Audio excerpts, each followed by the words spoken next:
안녕하세요. 워런 버핏처럼 매일 신문을 박전문께 읽으면서 투자의 고수가 됩시다. 웜의 신박 오늘 4월 4일 금요일 순서 시작하겠습니다. 오늘 금요일 맞죠? 네. 하도 어젯밤에 미국 시장도 좀 많이 빠지고 오늘 또 헌재 판결이 있었습니다.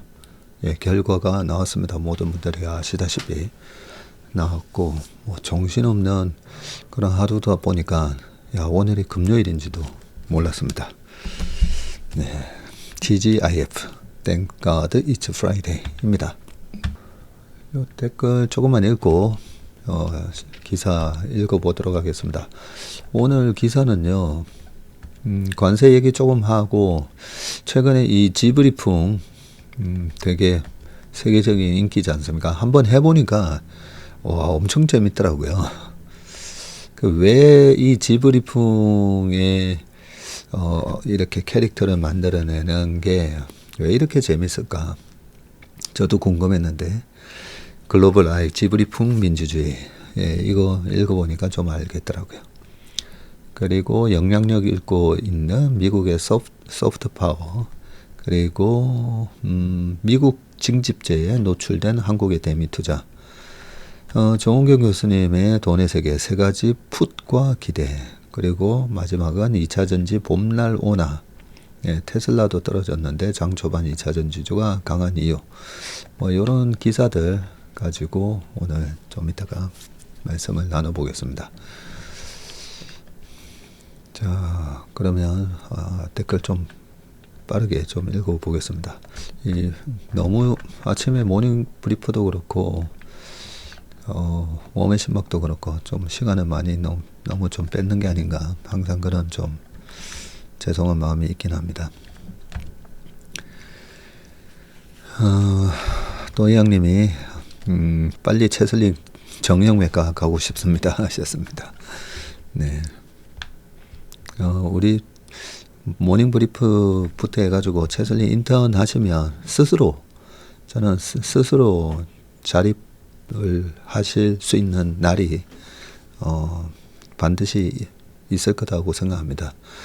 하기가 힘들어서 그렇지 매일같이 저희 펀드 매니저들이 어떤 리포트를 읽고 그걸 어떻게 해석하고 매일 밤에 또 자고 일어나면 펼쳐지는 또 미국 시장의 결과라든지 세계 정세, 이런 걸 보면서 그죠?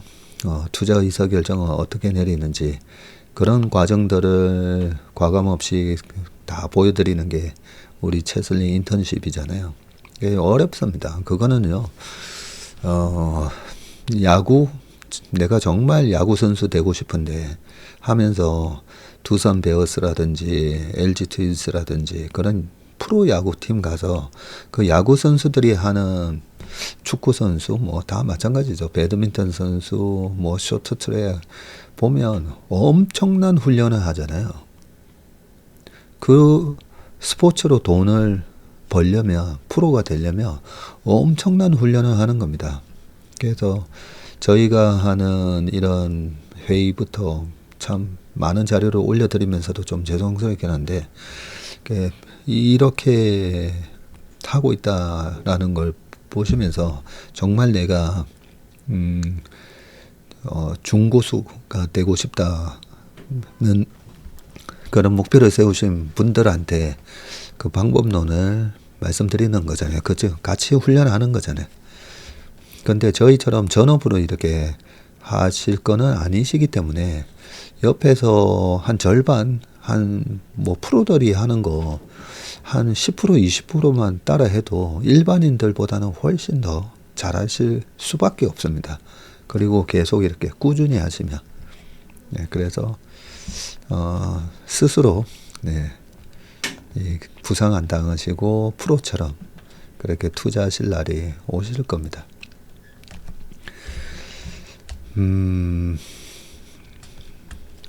슬레이너 백억님이 전문인 말씀대로 훗날 트럼프 관세 정책에 대해 세옹지마 연내라고 하는 날이 오지 않을까요? 라고 하셨는데 밤새 미국 채금리도 많이 내렸네요. 그죠? 많이 내렸습니다. 어쨌든 트럼프가 항상 광인 전략, 매드맨, 미친 놈 전략이죠. 어떻게 보면. 네, 그렇게 전략을 쓰면서 그 미친 관세만큼 안 할 거기 때문에 네, 반드시 지나고 보면 아 그때가 또 바닥이었네 라고 저는 생각하실 거라고 봅니다. 공포에 사는 게 그죠? 네, 공포에 줍줍했다고 노란장미님도 지리산 장미님이시군요. 그런 말씀을 해주셨고 아래 전문은 미국 뱅가드 10년 거래했는데 거기서 무슨 약간 투자 레터 비슷한 그런 게 왔나 봅니다. 불확실한 시기에서 재정 계획에서 벗어나려는 충동을 참으세요. 주식시장에서 가장 좋은 날과 가장 나쁜 날이 잇따라 발생하기 때문에 언제 매도하거나 매수해야 할지 시기를 정하기 어렵습니다. 경기 침체기에 꾸준히 투자한 투자자는 시장 회복의 이점을 활용할 수 있었고 보통은 그냥 관망하는 투자자보다 앞서 나갔습니다. 네, 좋은 걸 올려주셨습니다. 잘 버텨보아요 라고 또 올리신 분들도 계시고 오레고니언 원님이 미국 오레곤에 계시죠. 포틀랜드라고 하셨나요? 경기 침체가 오면 보통 미국에서 문 닫는 식당이 보이기 시작하는데 아직은 안 보이고 오히려 새로 여는 식당들이 많다고 합니다.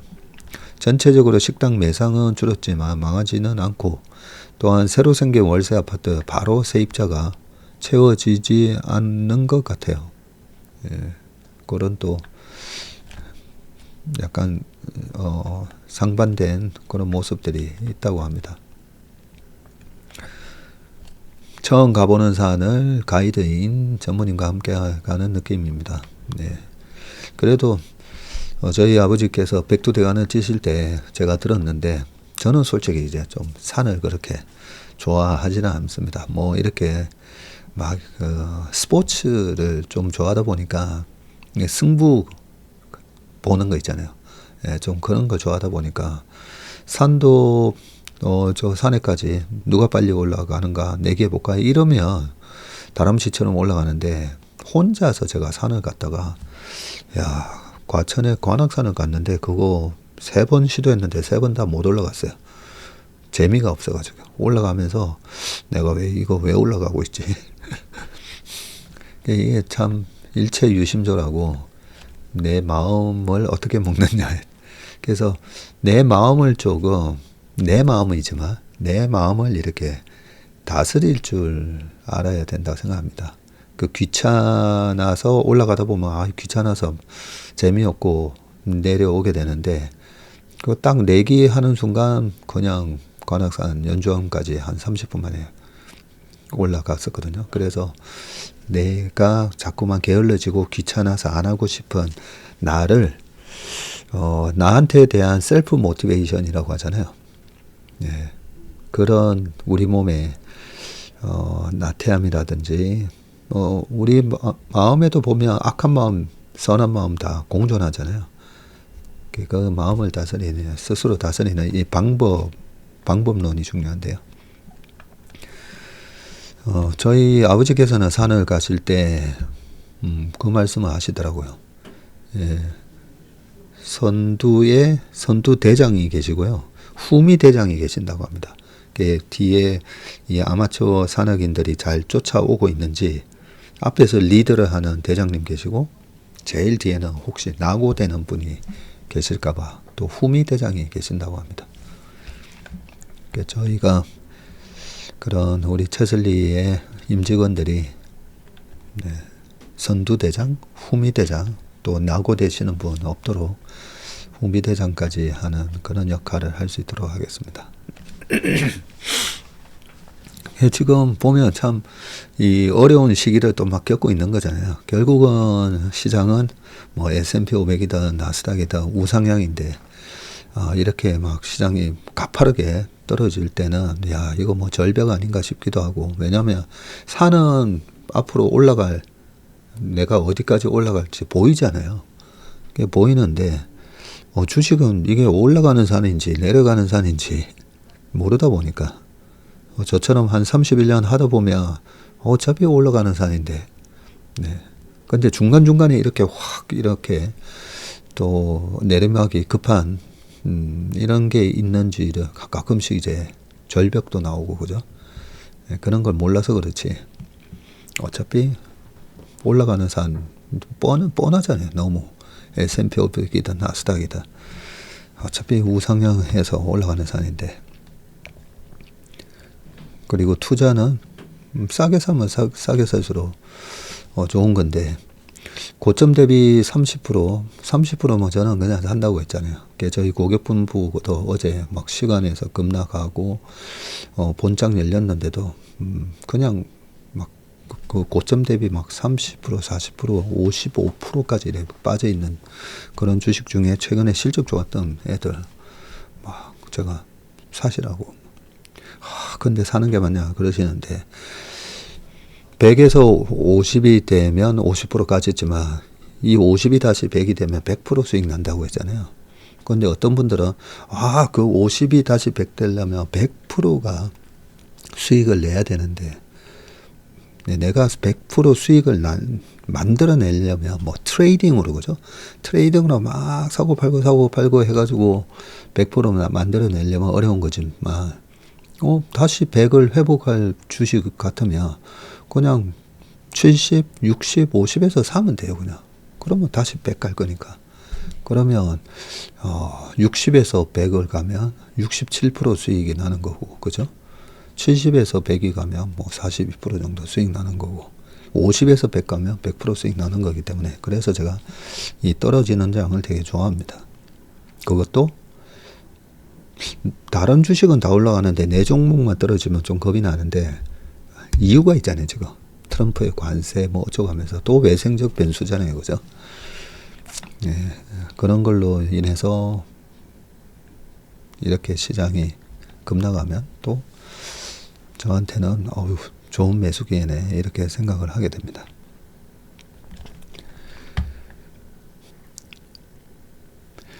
네, 우리 바람처럼 님이 물바람 님이신데 전무님의 통찰력 있는 분석 정보가 아주 좋은 것 같습니다. 조금 아쉬운 점은 이 브리핑 시간이 너무 길어서 접근하기 꽤나 망설여집니다.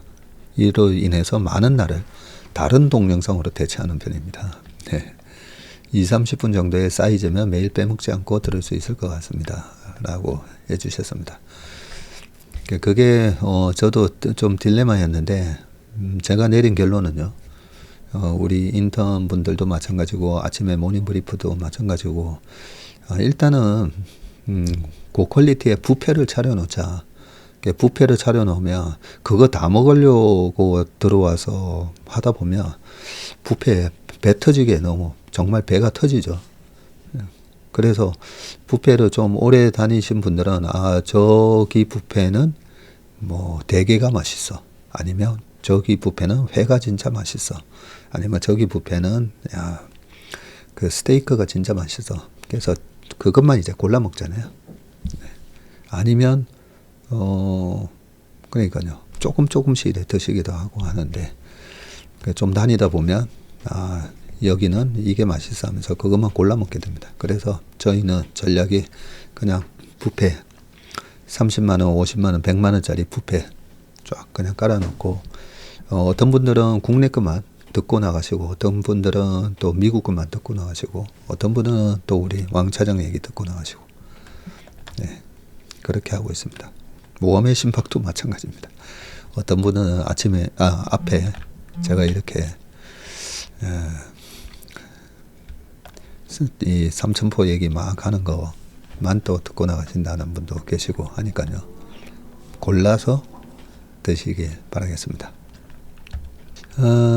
인턴 참석이 집안 행사로 고향 내려가신다는 분 등등 계셨고, 네. 3개월 인턴 분이 풋콜레이쇼 이거는 어제 신기한 차트에서 설명드렸습니다. 그죠? 네.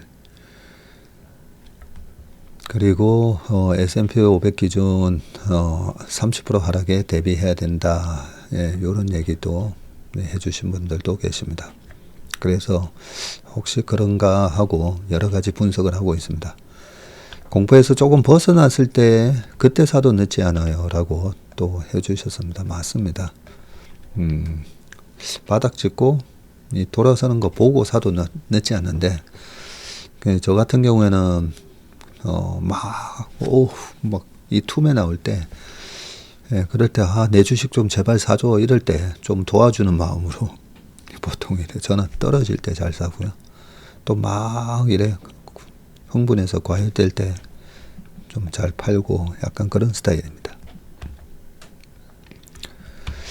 아직 미국발 공포는 초기다 뭐 이런 분들도 계셨고요. 네. 자, 그 다음에 미국은 망해서 어쩌다 최강국에서 저런 대통령이 이런 경우의 수라든지 게임 이론, 재수 딜레마 이런저런 거 다 따져봐도 네, 이번에는 좀 이해가 안 된다. 이렇게 JH 리님이 말씀해 주셨고, 네이버 라인을 보고도 일본으로 건너가는 건 너무 근시안적 발상 아닌가요? 또 말씀해 주셨습니다. 어제 기사에 그죠? 너무 뭐 지금 일본이 AA 또 하면서 막 그쪽이 한다니까. 그쪽이 이제 정부에서는 정책을 AI 쪽을 좀 활성화시키려고 하는 것 같은데, 하긴 그 일본 사람들이 가장 많이 쓰는 이 SNS가 라인, 네이버에서 만든 거지 않습니까? 그죠? 그래서 일본에서는 한국의 이 역동성을 되게 참 부럽다라고 또 얘기를 하기도 했습니다. 남을 비꼬면서 선동하는 삶도 재밌음이라고 배드워커라고 하신 분이 농담 비슷하게 말씀하셨는데, 네, 그 반드시 네, 이런 부분도 남을 비꼬고 선동은 모르겠는데 이 비꼬고 이런 거 있잖아요. 네, 반드시 대가를 치르게 됩니다. 이 장난스럽게 얘기를 해도 제가 예전에 저도 뭐 이 분위기를 좀 즐겁게 만드는 걸 좋아해서 농담이나 이런 조크를 많이 하는데, 옛날에 철없을 때는 친구들 흉보면서 그러면서 막 이 조크를 많이 했거든요. 근데 지나고 보니까 중학교 때 반장했던 친구인데, 그 반장했던 친구가 그러는 거예요. 니는 왜 맨날 날 놀리냐 이런 식으로 굉장히 진지하게 중3 때였는데 그렇게 얘기하는 거예요. 니는 왜 맨날 나보고 그렇게. 근데 제가 그 반장 친구 되게 좋아했거든요. 키도 크고 공부도 잘하고 농구도 잘하고, 거기다가 저희 때는 중학교 때 공업을 배웠는데 공업 책을 통째로 다 외워버리는 거예요. 시험 범위를. 그러면서 저보고 물어보라는 거예요. 책을. 그래서 71페이지 첫 문장 얘기하니까 쭉 그냥 다 외우면서 얘기를 해버리는 거예요. 와. 제가 되게 좋아했던 친구라서 같이 참 많이 어울렸었는데 언제 딱 그러는 거예요. 너 왜 그렇게 얘기를 늘 하냐고 해서 제가 그때 장난처럼 얘기했지만 이게 상대가 받아들일 때는 그게 그랬구나. 고등학교 때도 뭐 비슷한 일은 있었습니다. 고1 때도 제가 또 좋아했던 우리 반에 나중에 서울대 건축과 간 친구인데, 그 친구도 이름을 가지고 제가 약간 비속어가 섞인 이 닉네임을 만들어서 불렀더니 나중에 진지하게 딱 얘기하는 거예요. 그래서 우리가 뭐 고운말 바른말 이러는데 저도 그렇더라고요. 저도 지나고 보니까 뭐 예전에 좀 친하게 지냈던 기자 후배가 있었는데, 그 기자 후배가 보니까 사람의 단점만 이렇게 보는 거예요. 이게 직업 때문에 그럴 수도 있겠다 싶은 거예요. 기자들이 뭔가 특종을 특종 기사를 썼다 했을 때 보면 그 특종이라는 게 뭐 좋은 일 특종은 아니에요, 보면. 그죠? 최근에도 보면 뭐 연예인 관련해서 무슨 이렇게 우리가 보면 꼭 저렇게까지 저런 기사를 써야 되나 싶을 뭐 그런 것들이 있잖아요, 보면. 남의 어떤 약점과 이런 걸 가지고 그래서 제가 그 후배가 어떤 분을 소개시켜 줬는데, 나오신 분이 좀 유명하신 의사분이었는데 그분하고 처음 보니까 얼마나 좀 그분도 약간 좀 그랬겠습니까? 처음 보는 사람인데 제가. 근데 뭐 얘기하다가 그 기자 후배가 그분한테 예전에 저번에 뭐 조사받던 거는 어떻게 되셨어요? 딱 그렇게 하니까 그분이 얼굴이 사색이 되시는 거예요. 얼마나 제 앞에서 좀 민망했겠습니까? 그죠? 그래서 제가 그 후배들 보면서 항상 저렇게 다른 사람의 단점, 네, 그런 것만 이렇게 찾아서 얘기를 하길래 좀 그런 생각을 했습니다. 야, 저렇게 살면 주변 사람들이 많이 힘들 텐데, 네, 그런 생각을 했는데 결국 그 기자 후배가 그 회사도 오래 못 다녔어요. 오래 못 다니고 계속 뭐 여기저기 막 떠돌아다녔는데, 네, 이게 내가 재밌는 거라 상대가 어떻게 생각하는가랑은 좀 다릅니다. 네. 아이고, 이거 또 말이 너무 길어졌는데요. 기사 읽겠습니다. 자, 첫 번째 기사는 세계 공장 베트남에 46% 관세, 현지 공장 많은 한국 기업 초비상입니다. 트럼프 정부의 2일 상호관세 발표로 스마트폰, 가전, 산업은 대격변을 맞게 됐다. 세계 3대 전자제품 생산 기지인 중국, 베트남, 인도에 각각 34%, 46%, 27%의 상호관세가 매겨졌고, 그죠? 이날 발표로 미국 기업 애플도 크게 타격을 입게 됐습니다.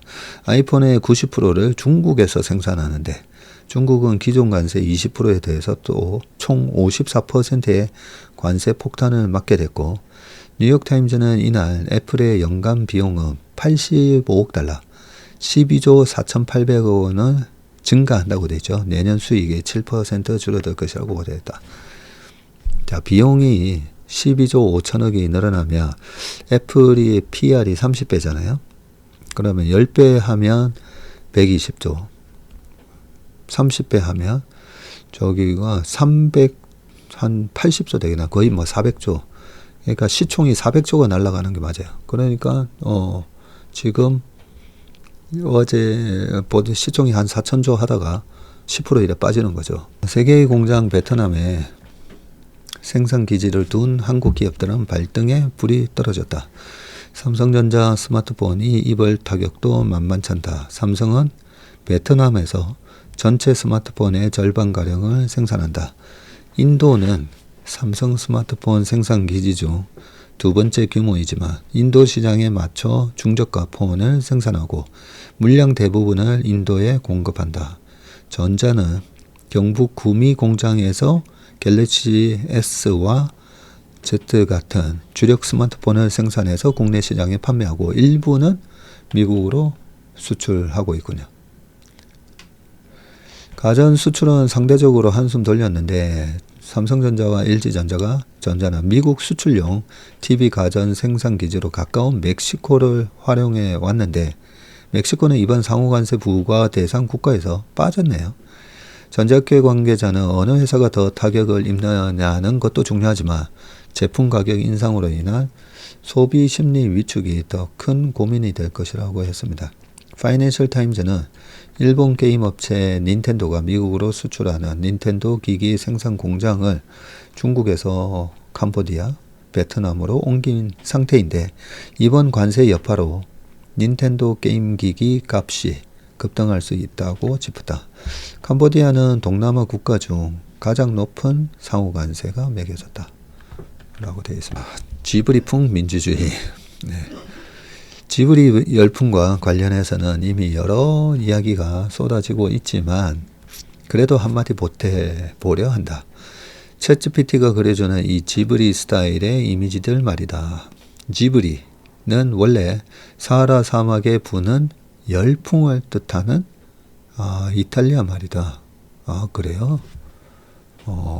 사막에 부는 열풍이라는 뜻이군요. 지브리가.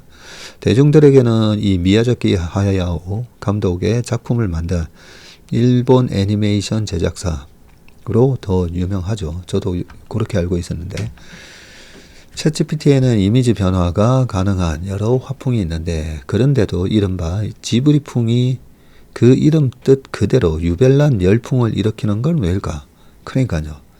저도 이게 왜일까? 어제 해보니까 너무 재밌고 저희 그 부모님, 저희 아이들 사진 다 해가지고 저희 부모님한테도 계속 오늘 아침까지도 막 보내드렸거든요. 그게 다 좋아하세요. 왜일까?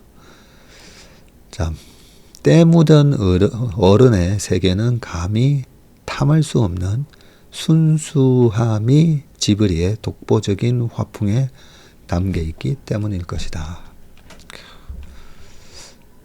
때 묻은 어른의 세계는 감히 탐할 수 없는 순수함이 지브리의 독보적인 화풍에 담겨 있기 때문일 것이다. 그렇네요. 그러면서 제가 이 말이 너무나 공감 가는 게 챗GPT가 형성한 트럼프, 푸틴, 젤렌스키 대통령의 지브리풍 이미지. 진짜 이 세상에 진짜 트럼프 때문에 그죠? 지금 얼마나 또 난립니까? 우리 투자자들한테는 엄청 밉상이 됐죠. 푸틴 전쟁 일으켜가지고 그 수많은 러시아 청년과 우크라이나 수많은 난민들 양성하고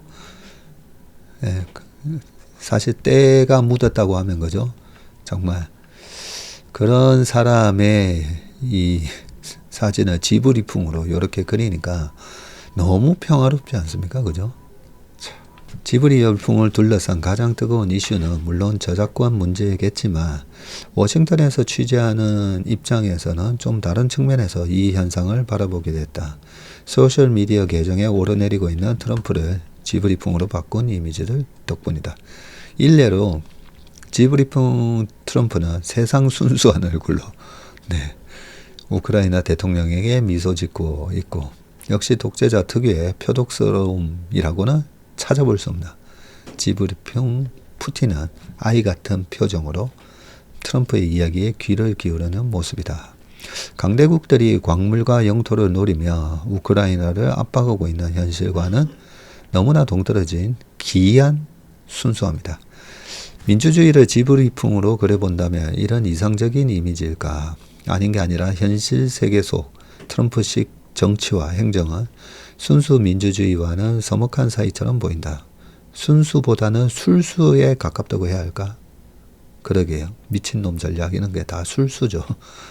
이를테면 특정 이념, 반유대주의에 치우쳤다며 유수한 대학들의 정부 보조금을 끊어버리고 대통령직 3선 도전이란 반헌법적 발상을 공공연하게 입에 올리는 시기다.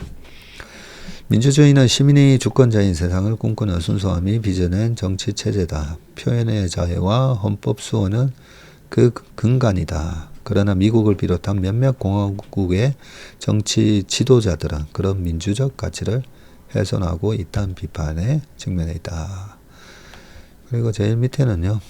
순진함이 어린 시절 타고난 본능이라면 순수함은 어떤 삐뚤어진 사태에도 때묻지 않으려는 안간힘이다. 그런 안간힘이 민주주의를 비롯한 모든 순수한 가치들을 지켜낸다. 우리가 이 지브리풍에 열광하는 이유가 우리가 먹고 살고 그죠? 여러 가지 우리를 둘러싼 이런 정치 문제라든지 이런 거에 어떻게 보면 그 돈 벌려고 그죠? 돈 벌려고 열심히 이제 일하면서 세상에 이 자본주의가 너무 팍팍하잖아요. 살아나가는 게. 그러면서 조금씩 우리의 순수함을 다 잃어버리고 살고 있는데 또 남을 짓밟아야 올라가다라고 우리가 막 이렇게 느끼게 되고 그렇게 살다가 이런 지브리풍을 보니까 우리 어렸을 때 어떤 순수한 마음이 나도 옛날에 내가 저런 걸 동경했었는데 그래서 우리가 이런 걸 좋아하지는 게 아닌가 싶습니다. 그래서 때묻지 않으려고 안간힘을 쓴다. 아까 괜히 정치 그 얘기 괜히 했다는 생각이 들어요. 솔직히. 그냥 계속 그쪽 세계는 저는 그쪽 세계는 그래서 자, 그 다음 기사로 넘어가겠습니다. 글로벌 포커스 영향력을 잃고 있는 미국의 소프트 파워. 한국과 미국 모두 국내 정치적으로 소용돌이에 휩싸여 있다.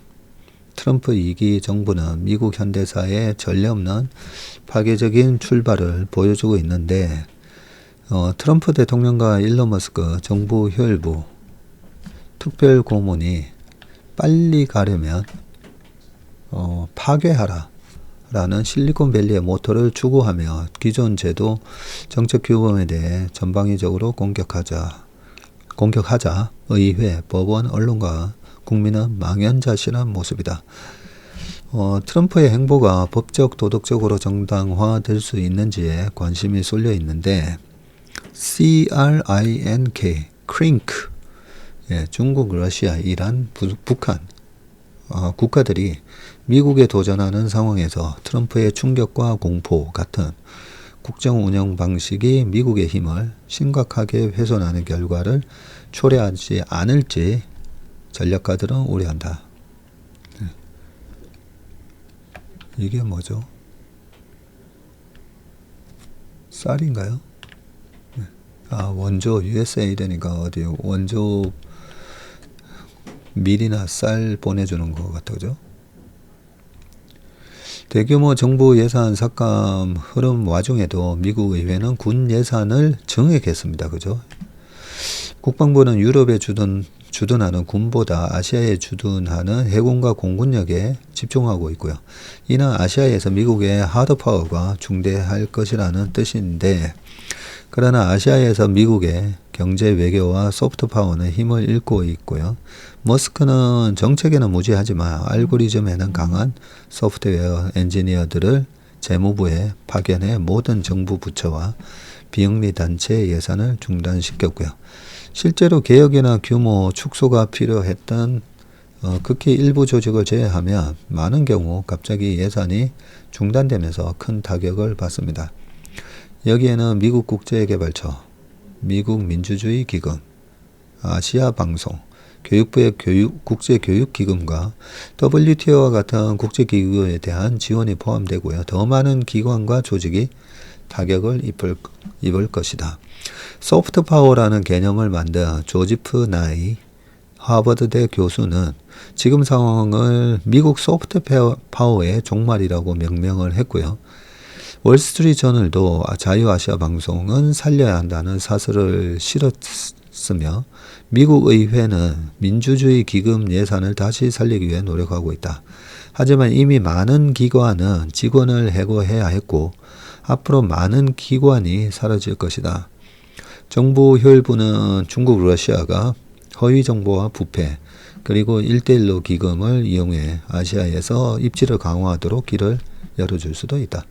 트럼프의 갈팡질팡 관세 정책도 미국의 동맹과 경제에 큰 타격을 줄 수 있고 캐나다, 일본을 위시한 미국의 동맹국들은 트럼프의 강압적인 관세 정책에 불만을 갖고 있다. 미국 경제가 2월에 침체기에 접어든 큰 이유도 트럼프의 막무가내식 관세 정책 때문이다. 이는 미국의 경제력에 손상을 입힐 수가 있다. 미국 월가는 세금 감면, 규제 완화 등 친기업 정책에 대한 기대감으로 지난해 11월 트럼프 당선에 기뻐했죠.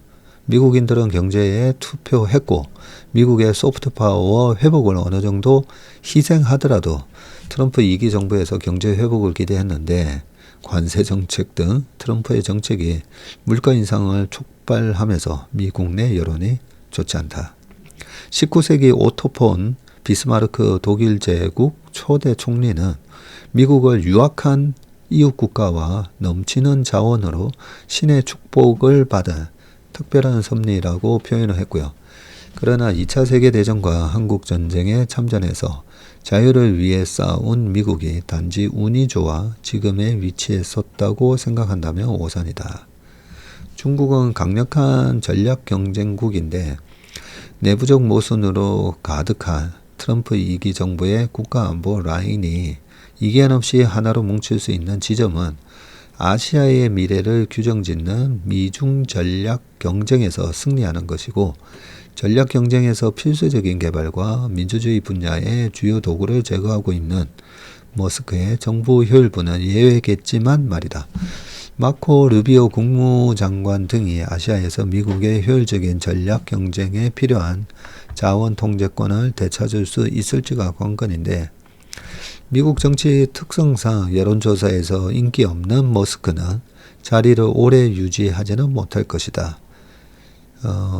피트 헤그세스 국방장관이 얼마 전에 필리핀 마닐라에서 발표한 동맹 중심의 정책이 트럼프의 북대서양 조약기구 및 우크라이나에 대한 적대적 생각이나 관세 정책을 바꿀 수 있을지도 봐야 한다. 이 모든 불확실성은 그 자체로 미국의 힘과 영향력의 잠재적 부담 요인이다. 누구신가 했더니 마이클 그린, 호주 시드니대 미국학 센터 소장이시라고 합니다. 심재원의 마켓나우, 미국 징집제에 노출된 한국의 대미 투자라고 되어 있습니다. 징집제라고 해서 이게 뭔 말인가 제가 봤는데요. 현대차 그룹은 올해부터 4년간 미국에 31조 원을 투자한다고 지난달 24일 백악관에서 발표했고, 그죠?